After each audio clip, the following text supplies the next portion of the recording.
Eny ary miravantsika rehetra amin'ny anaran'i Jesosy fiadana ny tompo aneo aminao. Fiadana ny tompo ilay tsy ho hitantsika ary tsy ho azontsika avy eo amin'izao tontolo izao. Fa Jesosy miasa ny ampontsika dia misy fiadanana ny anaty. Maniry mba ho tonga ho ponao izany androany, tsy noho ny amiko fa noho ny amin'i Jesosy izay hiresaka aminao ankehitriny. Amen. Ataontsika izara ny tenin'Andriamanitra anio. Ataontsika indray teny ao amin'ny teny soratra masina ao amin'ny bokin'ny Galatiana 4.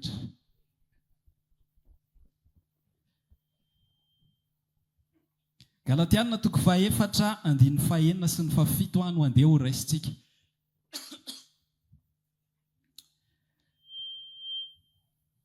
Galatiana 4, andiny 4 sy ny 7 no andeha ho raisitsika. Vaky toy izao amin'ny anaran'i Jesosy. Ary satria zanaka ianareo dia nirahan'Andriamanitra ho atao-pontsika ny fanahany zanany miantso hoe Aba Ray eo. Ka dia tsy mpanompo intsony ianao fa zanaka, ary raha zanaka dia mpandova koa noho ny amin'Andriamanitra. Dia raisitsika ilay teny anankiray matetika voaresaka matetika Romanina 12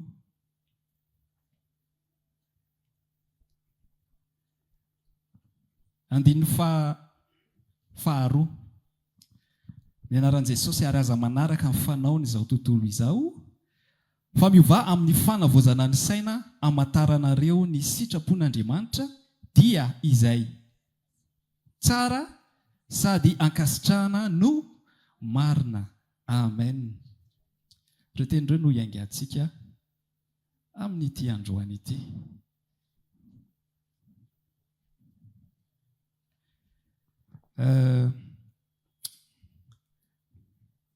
Raha sitsika aloha hevitra, aloha teny ity hafatra ity dia ataontsika hoe miaina an'ilay identité vaovao. Miaina an'ilay identité vaovao. Zavatra misy aloha mialohan'ny zavatra rehetra dia ity hoe ity resaka identité ity ohatra voaresaka kely izy ity tamin'ny alarobia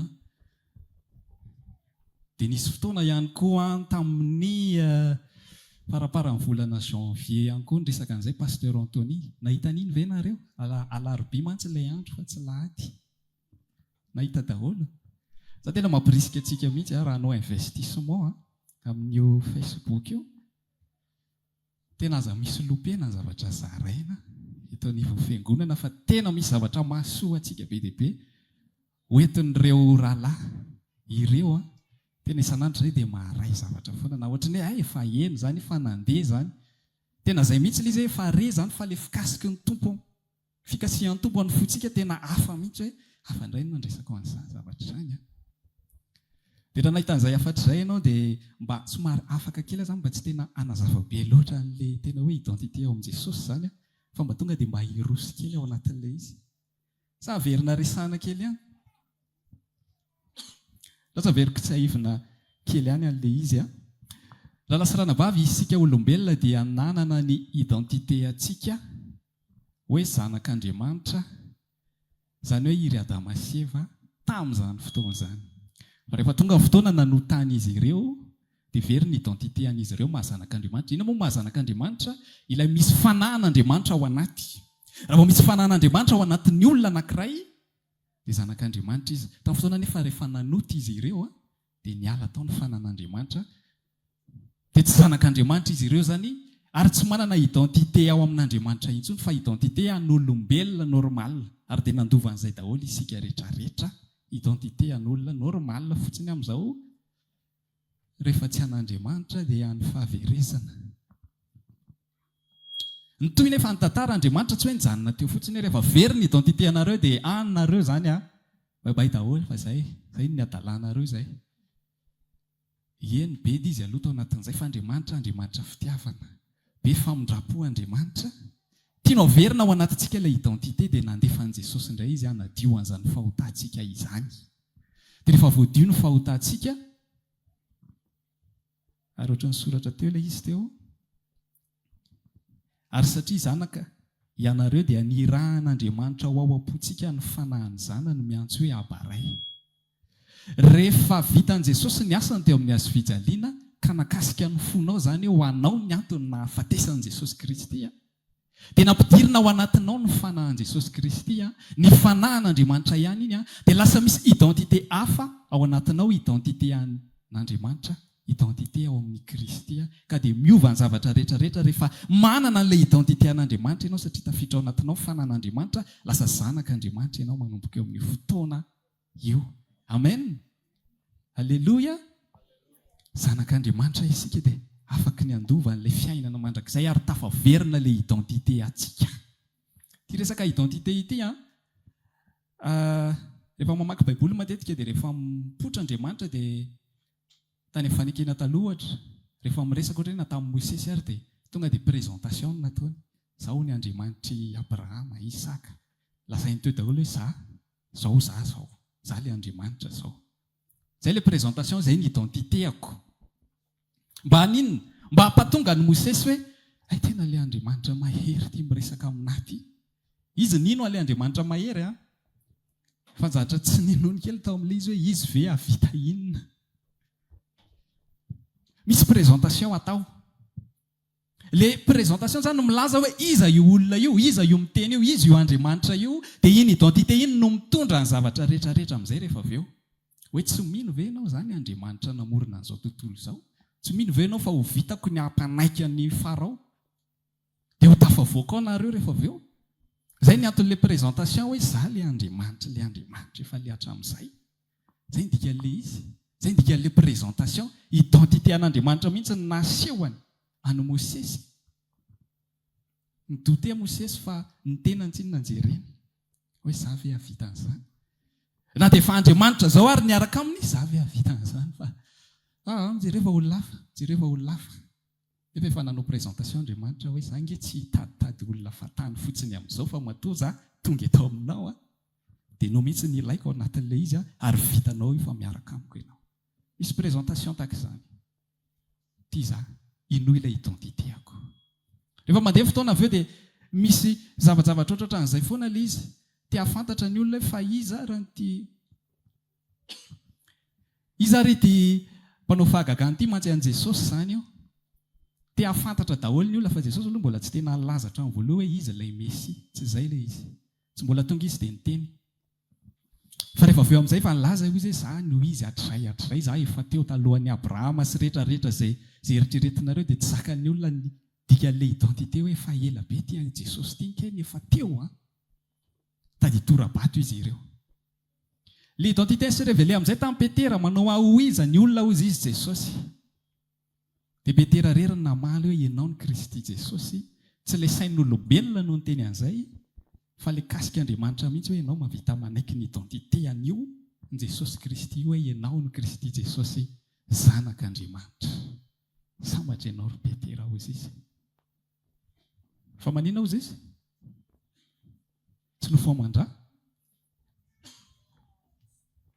No nampaneho anao an'izany. Misy identité an'Andriamanitra mipoitra, dia Jesosy zany le manana identité an'Andriamanitra dia izao, identité an' Jesosy io rehefa tonga teto izy hoe za zanak'Andriamanitra, dia ny aina araka ilay identité an'izy. Nanaraka an'ilay identité an'izy hoe ny identitéako za olombelona le vatako ok. Fa za olona hafa fa za tsy mitovy aminareo. Tsy teny an'izay mivavany akory, fa any anatiny any ilay fomba fiainany. Miaraka amin'olona hoe izay olona hafa mihitsy iza. Izay tsy io vatako io fa za hafa mihitsy ny atao anatiko ato manana ny fanahan'i Jesosy Kristy. Androany dia ilaza aminao. Raha ianao manana ny fanahan'i Jesosy Kristy io, mila miova ohatran'izay fisainanao io hoe za zanak'Andriamanitra, identité hafako. Le zavatra misy mantsy dia ity raha raisitsika kely ny zanak'Israely, dia zavatra misy dia navoaka tao amin'ny fanaka izany Egiptianina izy ireo, vatan'izareo tafavoaka tao, fa sain'izareo mbola tafela tao Egipta. Sain'izareo mbola tafela tao. Ho antsika izay manana ny fanahan'i Jesosy Kristy koa, efa tafavoaka amin'ny fahotana isika, efa lasa zanak'Andriamanitra isika, fa nsaitsika mbola tavela tamin'ilay fiainantsika taloha ihany. Ilay fieritreretantsika mbola ohatran'ilay tsika taloha ihany. Reto zanak'Israely reto ohatrany hoe tany inona moa zany?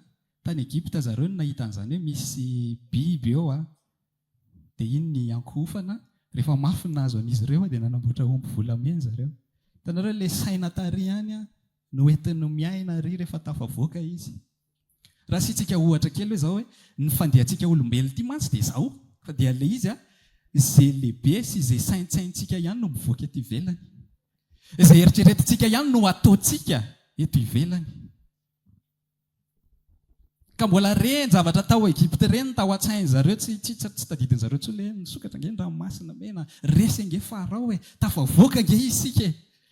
Tsy izay no lehibe tao am-pon'izy ireo hoe tena tafavoaka amin'ny Mosesy miaraka tamin'i Jehovah mariny tsika. Fa vao mafimafy ny zavatra misy tonga dia ilay identité andevo taloha ihany no iainana entina amin'ny saina. Ohatra izany izao hoe raha ataontsika hoe ohatra tamin'ity firenena ity, ohatra ny hoe mieritreritra hoe ratsy be daholo ny zavatra eto amin'ny tanàna rangahy, ratsy ny lalana, maloto be daholo ny toerana rehetrarehetra. Fa izaho milaza aminao na ho alamina tahaka n'inona ry raha ny toe-tsaintsika mbola toe-tsain'olona rehetra, maloto foana io tanàna io, simba foana ireo zavatra rehetrarehetra. Raha tsika mieritreritra hoe ny any an-dafy efa misy an'izao, efa misy an'izao, efa misy an'izao, rovintsika vao mba ohatr'izany koa. Fa ilay saina raha vao tsy milamina, simbasimba ho azy ireny ary maloto fotsiny amin'izao. Rehefa mijery an'ilay sary taloha teto Madagasikara ireny tsika, tsara be daholo ny taloha. Ohatrany hoe ve nisy ohatr'izao tany Antsirabe, ve nisy ohatr'izao tany Antananarivo, ka ohatran'izao ny teto taloha toa madio be, fa ilay fisainana ratsy, vretra, maloto. Dia iny fisainana iny ihany avao koa hoe ariko eto ity fa tsy maninona, ariko ity fa tsy, na dia anao ary zavatra io dia ariko eto ity fa tsy maninona, raha ngava misy mamafa ihany io rehefa avy eo, misy mamafa eo. Izay ilay saina. Raha ohatra izao hoe misy tranona olombelona eo, dia asiantsika kisoa mipetraka ao, na tranon'olombelona ary, miala tsiny amin'ilay ohatra. Lasa trano kisoa io. Satria ny fisainan'ilay kisoa eo ihany manao maloto dia iny ihany no fandrinako rehefa avy eo. Nefa tranon'olombelona, izay ilay fisaintsainan'ilay kisoa izay hoe io tsy haiko fa na trano tsara be, vila tsara be, misy piscine ary io lasa trano kisoa satria izay ilay fisainana. Dia raha misy olombelona apetrakatsika ao anaty tranona kisoa, dia ilay olombelona manamboatra ny hoe maloto be ty, sasako ty, amboariko ty, ratsy be izao zavatra miseho izao, tsy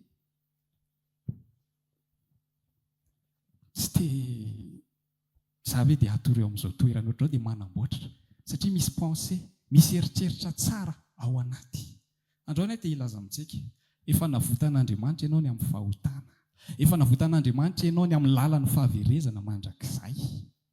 Efa nilazaina ianao tsy atahotra ny amin'izao fiainana izao, maninona mbola le eritreritra tany aloha foana ihany no hijoroanao. Identité izany ato efa voahova, fa ny fisainanao mbola le fisainana olona andevo tao Egyptianina ihany, mbola fisainan'ny olona tsy manana an Jesosy Kristy ihany. Izay zavatra tena olana be, le identité efa niova, alleluia, amen, izy ilay mahery, izy ilay magaga. Rehefa tonga ny olana amin'izay rehefa avy eo, izy ihany aloha anao an'ity zavatra ty. Za tsy teny hoe aiza pastera fa diozanareo ve izany eo an-tsain'ny pastera rehefa ilay andefasana mesazy ireny, tsy izay akory ilay izy. Tsy izay. Fa dia hiteny hoe alohan'ny resahanao amin'ny pastera, misy fanahy mahery ao anatinao, misy Jesosy velona ao anatinao, misy fanahy zanaka ao anatinao, manana identité hafa ianao, izay hitovizantsika rehetrarehetra. Antso amin'ny pastera ianao fanara ihany ny ao amin'ny pastera sy ny ao aminao. Amen. Fanara ihany ao. Aza manao eritreritra olona mbola voageza ao amin'ny Egyptianina ao foana. Efa tafavoaka isika. Ny zavatra misy dia raha tsy diso teo amin'ny firy izany 430 ans teo angamban'izy ireo no tao Egypta. Ny aina tao zareo nandritra ny 430 teo eo angambany tao Egypta, izay zareo vao tafavoaka. Ok, normal be raha tafiditra tao anatin'ny sainy zareo fisaintsainana Egyptianina rehetrarehetra.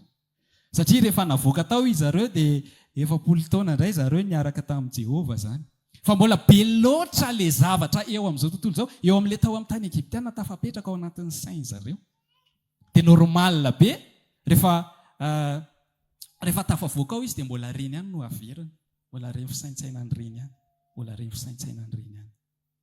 Normal be izany zavatra izany satria ela be izy tao. Izay ny antony mahatonga ny Paoly milaza hoe mivoha amin'izay ny fanavozana ny saina, mba tsy ho ela be koa ny analana an'ilay sainareo taloha taty. Natonga ny 9 taona ange satria zareo tsy mety miova. Ny sainy zareo ihany le taloha tary ihany tia zareo averina ity dia tsy maintsy niodina ny lalan'izy ireo. Ary ny farany ary naninona? Anankiroa ihany ny tonga. Izy ireo olona roa ireo, anankiroa ihany ny tonga tany le tany ampanantenain'Andriamanitra, Joshua sy Caleb. Zareo ihany ny tonga tany. Raha lazaintsika zareo ihany nandeha tamin'ny fanavozana ny saina.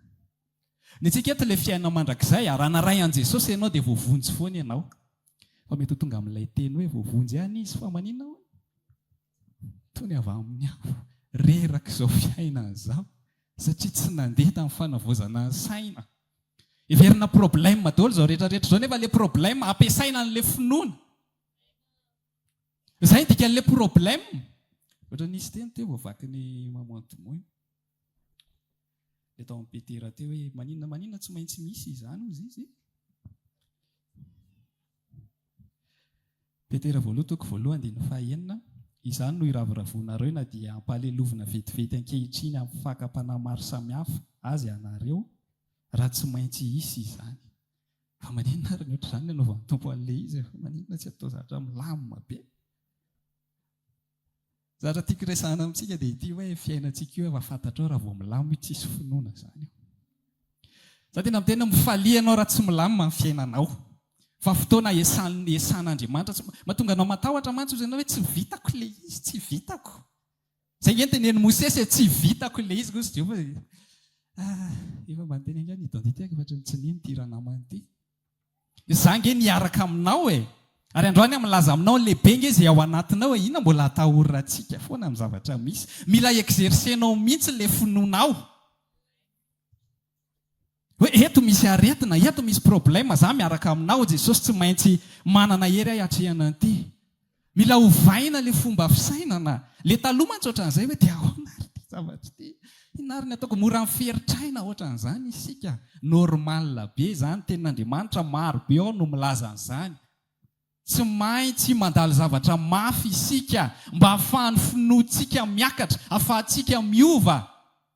Efa nomena identité vaovao isika, identité mahery, fa lazaina fanamahery ny ao anatinareo, fanananangana an'i Jesosy Kristy tamin'ny maty ny ao anatinareo. Izy ary ny aresy an'izany fanamanangana an'i Jesosy tamin'ny maty izany. Inona ary ny atahoran'izany amin'izao fiainana izao? Izany nge nefa fisaina an'i Jesosy Kristy tonga teto e. Tonga teto izy dia hoe ray identité ako, identité an'Andriamanitra. Any an-danitra amin'ny fiainako, tsy eto. Fa za eto anao mission fotsiny aho. Ary fantako fa fahafatesana mihitsy ary no anisan'ny missionko eto. Andao fahatao zany. Atao zany. Ianao hoe vonina hatramin'ny fahafatesana. Ho an'i Jesosy Kristy a. Le Jesosy le tsy hita maso. Le tsy azo tsapay tanana. Fa afaka tsapay ny fonao kosa. Ahoana izy Jesosy raha noho ny amiko izy namoizany ainy dia ahoana?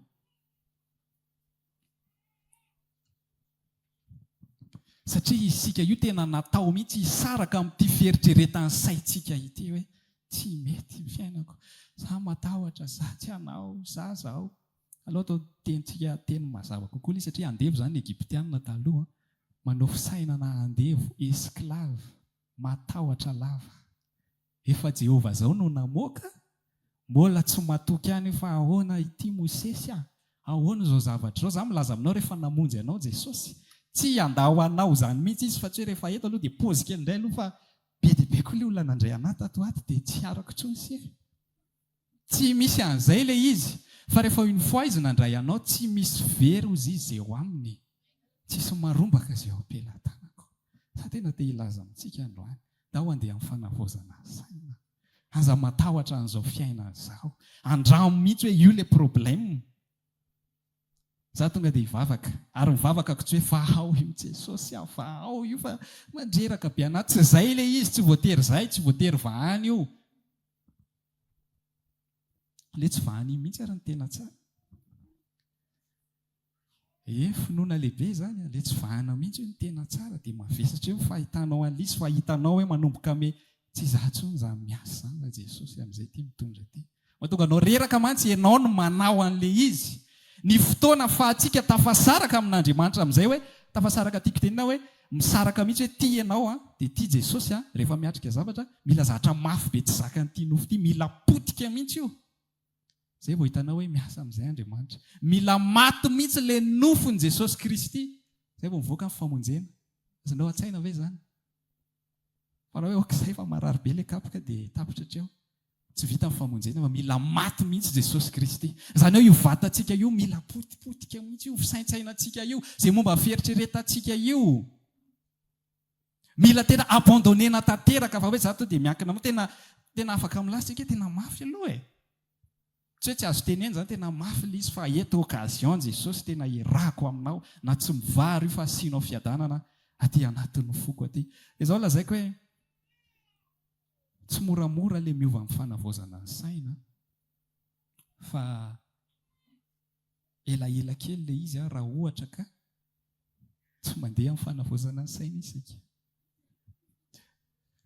Aiza ny fotoana fahatsika manavao an'io saintsika io?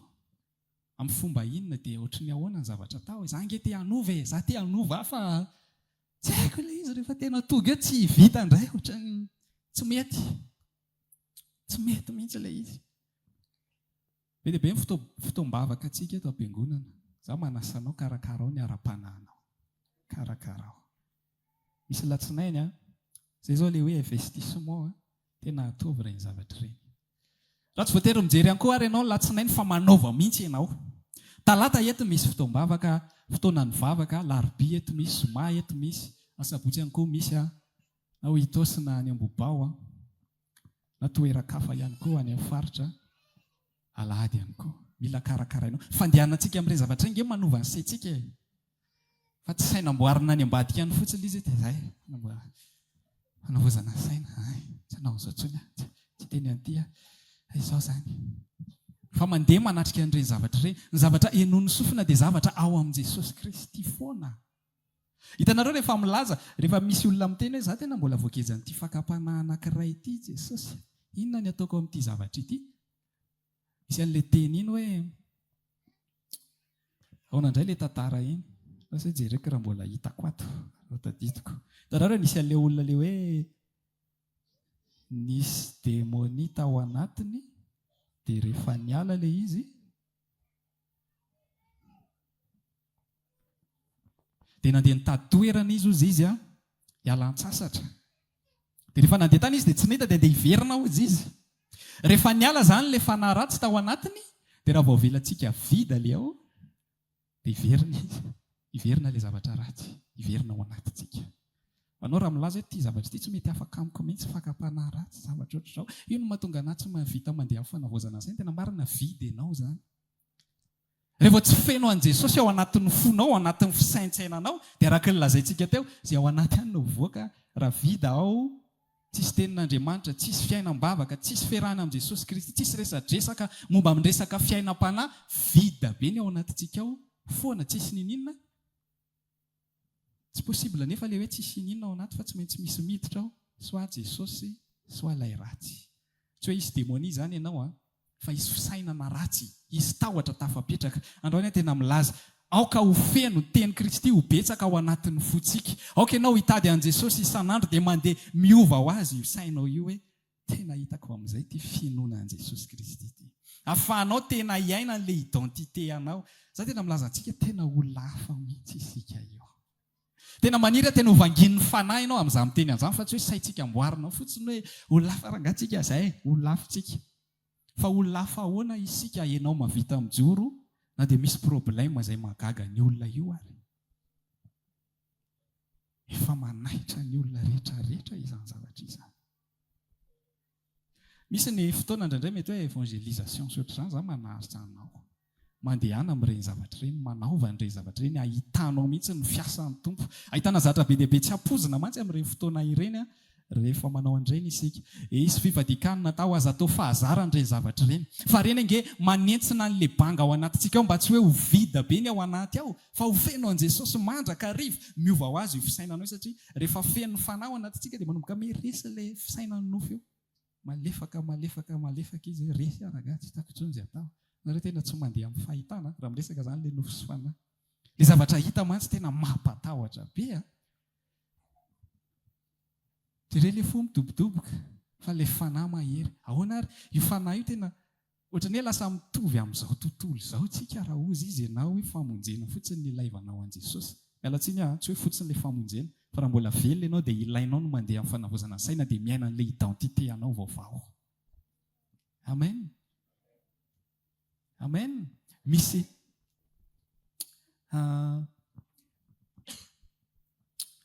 ilay identité zany raha vao tsy pratika antsika dia tsy maintsy ilay ianao amin'ny andavanandro ihany no hitanao. Izay mahatonga ana milaza hoe andao tena hiatrika zavatra mihitsy. Tsy hoe hitady problème ianao fa araroty ny andro aza anaova-tsoa. Ina dikan'izany?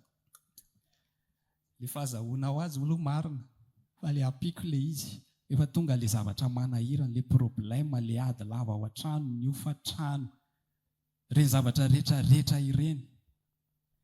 Andro azo anaova-tsoa ity problème ity. Izay ilay fisainanao amin'i Jesosy Kristy. Manonja be izany rano izany, ataontsika dia amin'io rano io, andro azo anaova-tsoa ity hozy Jesosy. Dia za rehefa avy eo atory, dia eo nareo. Maninona ary Jesosy mitady problème foana ohatr'izany isan'andro e? Satria ilay finoana reto mpianatra reto mila hotsokotsony ohatr'izay mihitsy hoe nareo mila mino nareo. Mila mino, maninona ary nareo tsy mety mino? Izay matory tsara ary fo azy nareo. Ary Jesosy tamin'ny isaka hanao planina hoe eritreretra izany ity atory dia mivadika io sambo io rehefa avy eo. Dia eo amin'ny fotoana anehoako an'izy ireo fa mandeha ambony rano tsika. Fa nitapahan zareo ilay torimaso izay natezitra anazy hoe tsy vita androany indray ilay plan. Reto koa izany tsy. Androany ny fotoana tokony andehanantsika ambony rano dia hitanareo hoe tsy maninona nge io problème io, aloha tena hiongana mihitsy ny fiainanao fa mbola afaka mijoro ambony rano indray tsika. Fa natao andro hafa indray ilay izy satria tsy nandeha tamin'ny fanavozana saina ny rehetrarehetra fa mbola hoe ho faty eto tsika. Tia matory ity moa izany eny tsy maty io fa tsika maty tsika. Tsika tsy mitovy aminazy tsika fa androany milaza aminao mitovy an' Jesosy ianao fa fanahin' Jesosy ny ao anatinao. Hitanao ilay problème iny tsy hoe vao mainka akorotana ilay izy andramo mihitsy moa ilay izy.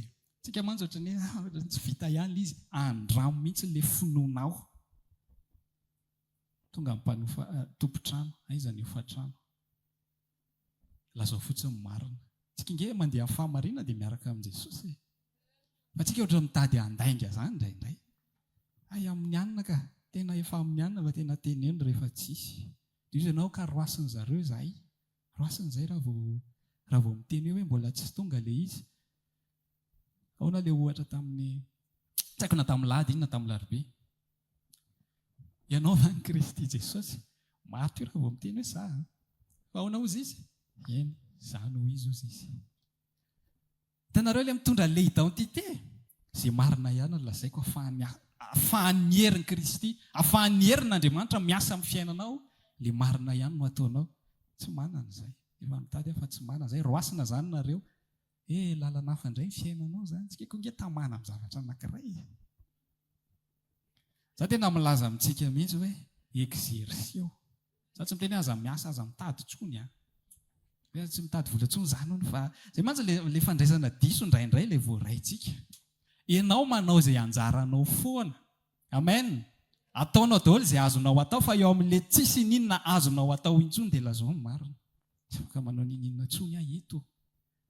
Tsisy azoko mena intsony. Dia milaza tsisy.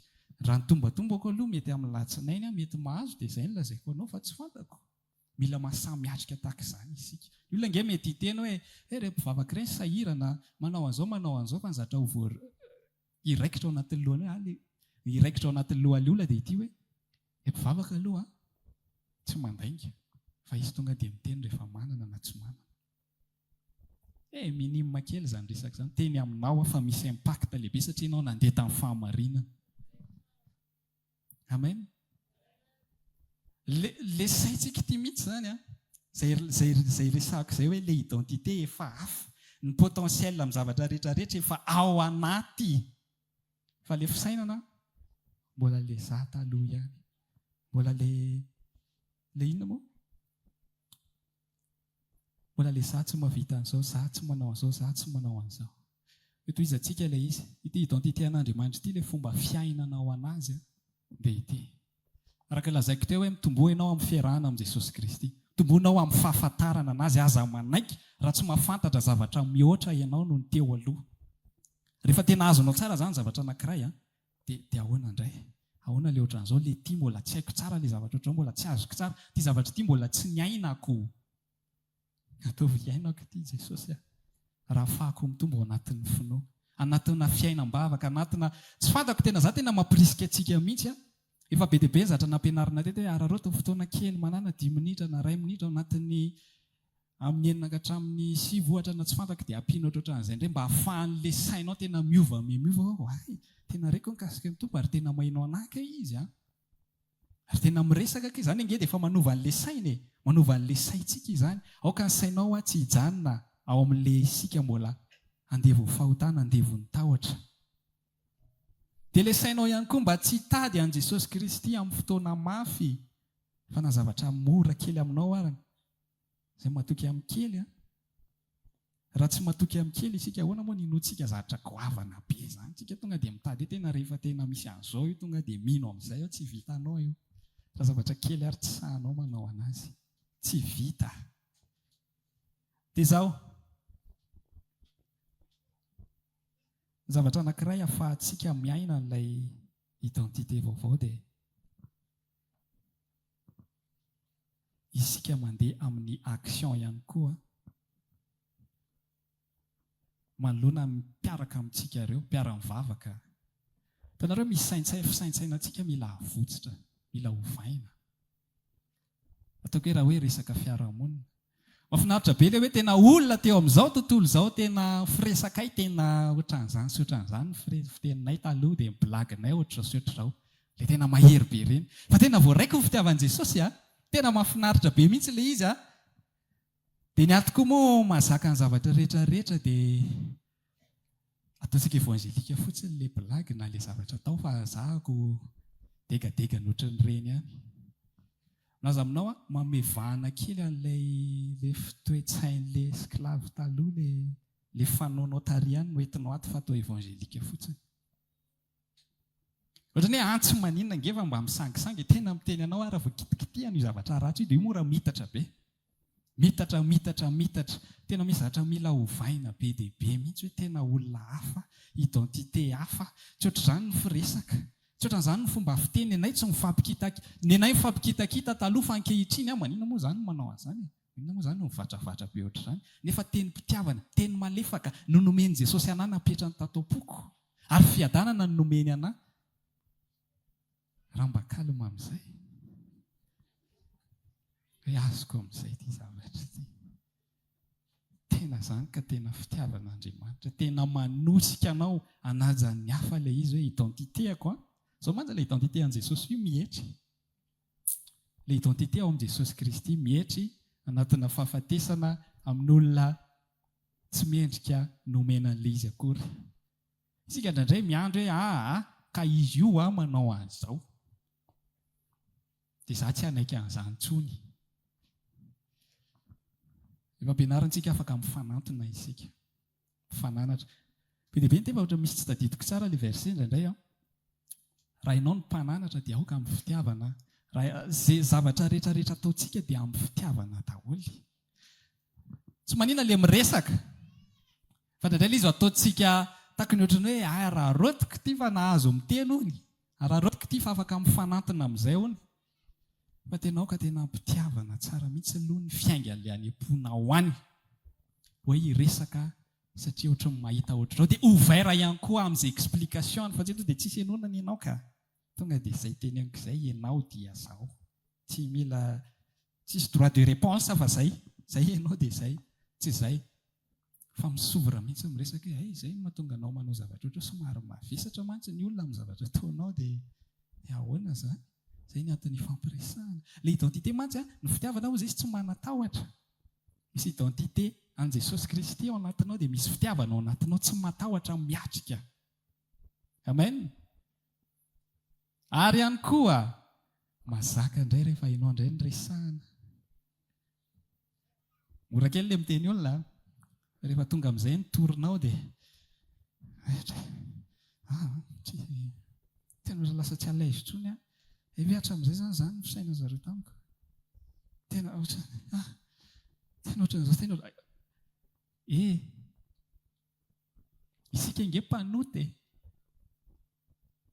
isika inge olona ratsy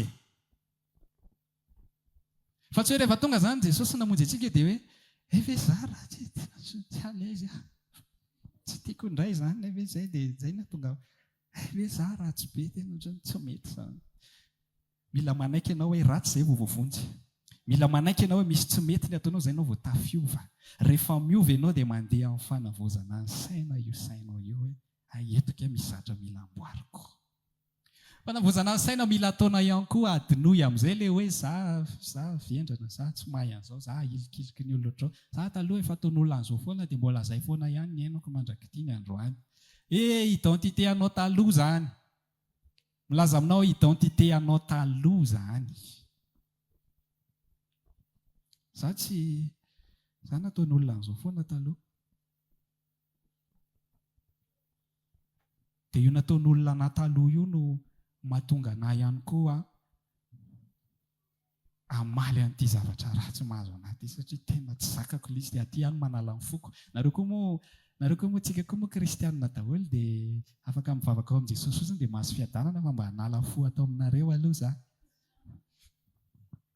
tsy izay le izy tsy izay fa ianao mihitsy mila manapa-kevitra hoe za tsy le olona taloha za mpandainga taloha tsy atao lainga evanjelika le izy hoe mba mody atao an'izao fa onerako ihany iny rehefa avy eo aloha zay zavatra zay tena manimba zavatra be dia be zay zao ataontsika kely ohatray aloha mba mody tenenina zao eto fa mitatra mody tenenina zao tonga dia izay ny fiainanao modimody daholy sainao amin'izay rehefa avy eo miratsy satria tsy maintsy elana zany iny zavatra efa nalaina nangalarina tao iny dia mesimba ny zavatra rehetra dia manina ny fomba elanao anatin'ilay izy rehefa tsy hiaiky an'izay zavatra diso ataonao anao dia miverina an'ilay fisaina natao Egipta ihany miverina amin'ilay identité anao taloha tonga dia mivazavaza mety zany dia aninona ary izay ary ka zany ary nahazo anay ka ahoana mbola nareo indray manentiko izay ary nge sahirany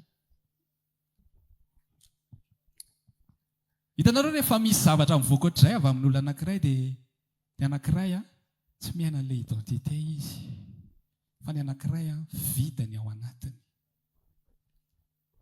i Jesosy tsy hita foana matetika satria maninona na dia manana fanan'Andriamanitra ary izy na dia zanak'Andriamanitra arany izy dia tsy avela no vida mihitsy le aminao ampidirina indray Andriamanitra mivavaka amin'Andriamanitra mivavaka ny tendrombohitra foana rehefa tsy hita eo dia mazaka ny zavatra rehetrarehetra izy afaka mandeha amin'ny tokony ho izy amin'izay zavatra alehany andao ny te hilaza amintsika hoe inona zavatra mbola mamatotra anao mampatonga anao mbola mijanona eo amin'ilay identité anao taloha zany hoe tsy tena ilaza hoe ohatry ny ahoana sy ahoana ny tena lalana ataontsika fa te hiteny fotsiny aho hoe raha fantatrao hoe ohatr'izany ianao taloha dia mila miova ianao amin'izao raha sarotahotra ianao taloha dia tena mila resahanao mihitsy io tenanao io hoe inona moa zany ny atahorako raha le fahafatesana ary tsy hanakery amiko intsony nofoko mety ho faty fa za tsy ho very mandrakizay fa vao mainka ary ahitan'i Jesosy le sainao ve tena afaka mandeha amin'izay zavatra izay izy ange tena milaza mihitsy hoe namena fanao izy isika iza indray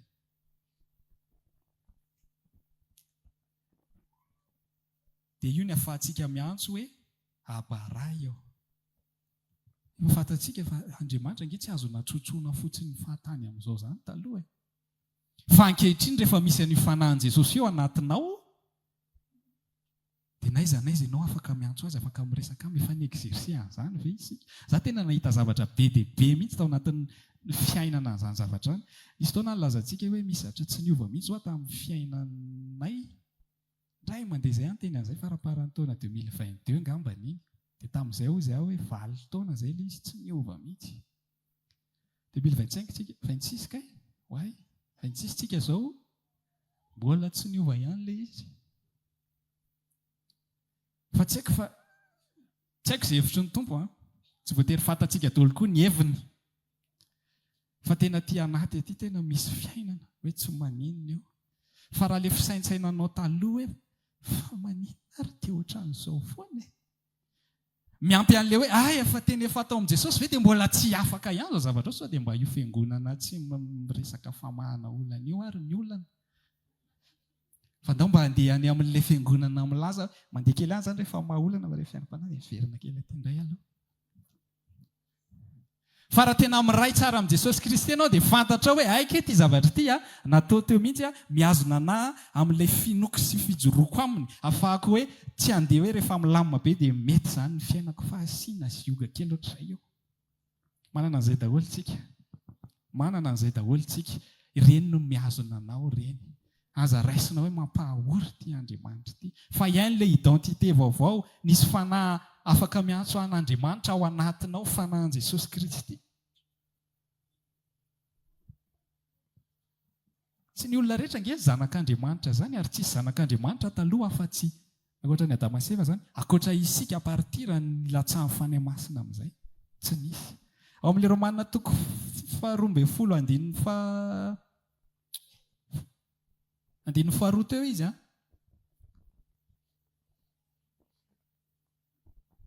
milaza hoe aza manaraka fanaon'izao tontolo izao fa miova amin'ny fanavozana ny saina amantaranareo ny sitrapon'Andriamanitra.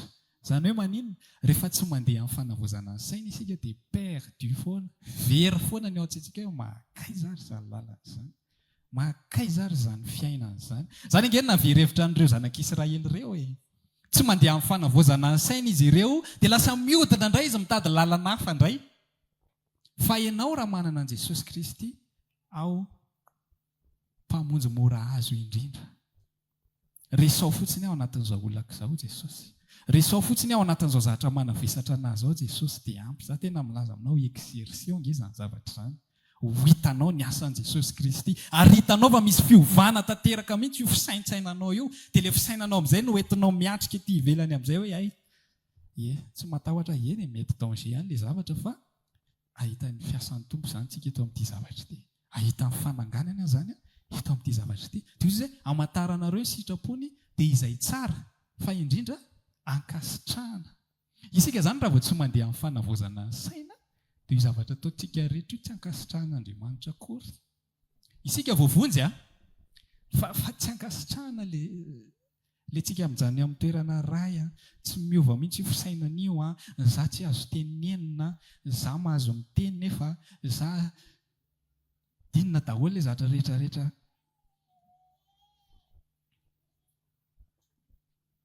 Efa mampahory ny vadinao ianao ohatra.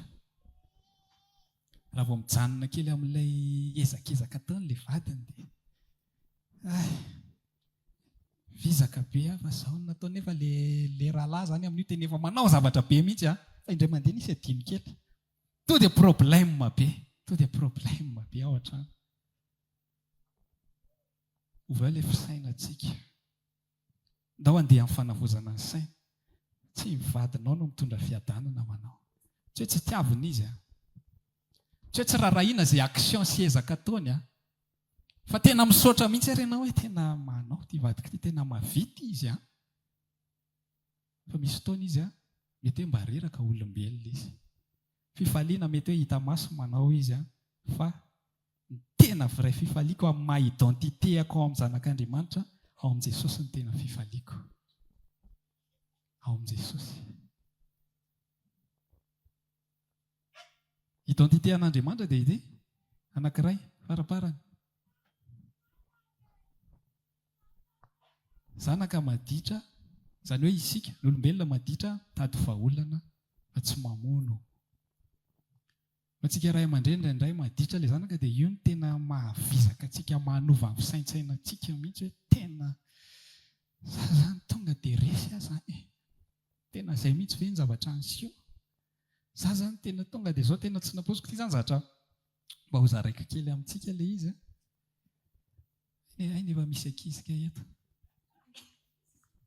Sao dia ararotan zareo fa tsy mety fa aleo amin'ny manaraka resako amin'ny ray aman-dreny rehetra ilay izy. Isy ilay manaraka fa azafady fa voateniko. Misy ankizy eto dia tsy mety sao dia manararoatra izy ireo. Azafady indrindra tompoko. Fa zaho aoka ny fonao tena hoe hiaina an'ilay identité anao hoe izany identité an' Jesosy Kristy izany miara-miaina amin'Andriamanitra mivavaka aminy. Misy toa pasteur Jimmy malaza hoe ny tsy ditiko daholo ilay izy fa izao bazy ilay zatra andresahana hoe ny mpandiha mandiha ny inona daholo moa ilay izy tenenao indray mandeha ireny dia ny mpiasa miasa, ny mpianatra mianatra, fa ny mpino mino.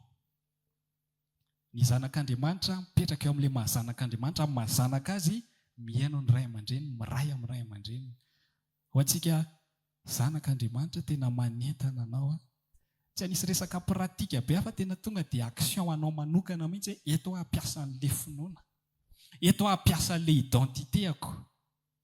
Nisy fotoana mantsy ho anahy manokana tena hoe tena niaina be an'izany zavatra izany dia nisy mamoa kely noho ny be loatra ny zavatra natao teo eo amin'ny 2023 teo angamba sa tsy fantako dia somary votsitra kely ilay izy, votsitra kely ilay finoana, ilay fipetrahany amin'ilay identité fa tady hiverina amin'ilay fisainana taloha dia manomboka ohatry problème daholo ilay zavatra jerena, manomboka ohatry ny mavesatra daholo ny zavatra jerena dia manomboka lasa solution amin'izao tontolo izao no tadiavina dia lasa izay moa ilay fiteny tato ato izay dia lasa normalisena normal izany tsika olombelona dia tsy maintsy hoe izay nge tsika nge mbola hito ambonin'ny tany, tsika nge mbola izao fa tsy hahita an'ilay zavatra impossible mihitsy ianao raha mijanona eo amin'izay fisainana izay.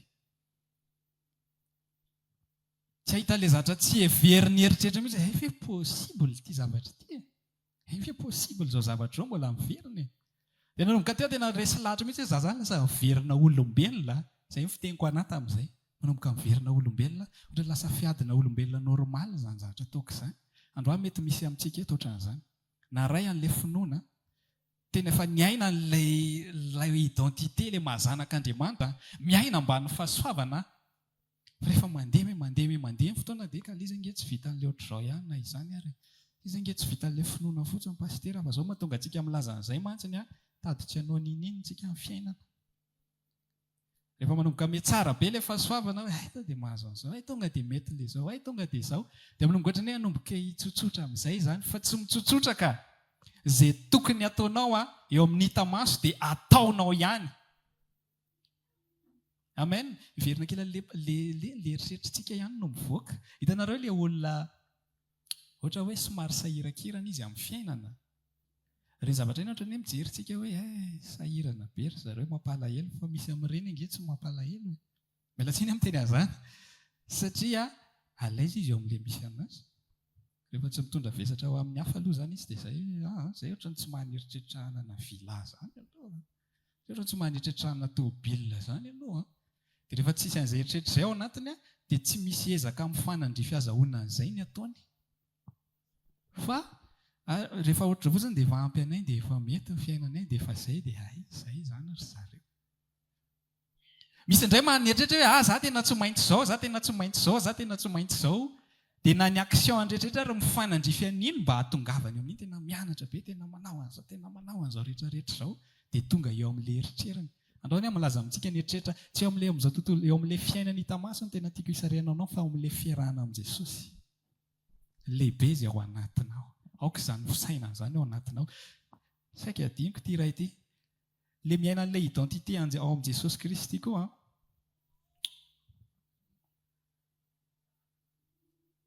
ilay saina izany hoe satria Kristy niaritra tamin'ny nofo izy amin'ny bokin'ny Petera tsy tadidiko hoe aiza ho aiza.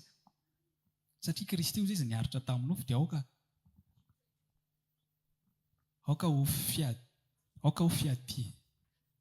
ho fiadianareo koa izany. Izany hoe maninona? Zay le miaina an'ilay identité miaritra tamin'ny nofo. Le problème mantsy ny hitantsika eo amin'izao tontolo izao dia hoe mafy be mahazo any anina, mafy be ny azo amin'ny anina, dia za ao amin'i Jesosy mitovitovy ihany le mahazo anay. Fa tsy mitovy izany le mahazo anareo. Eny hita maso mitovy, fa le fiatrehana azy tsy mitovy. Ary io Jesosy izay resahantsika lava io, niaritra tao amin'ny nofo izy.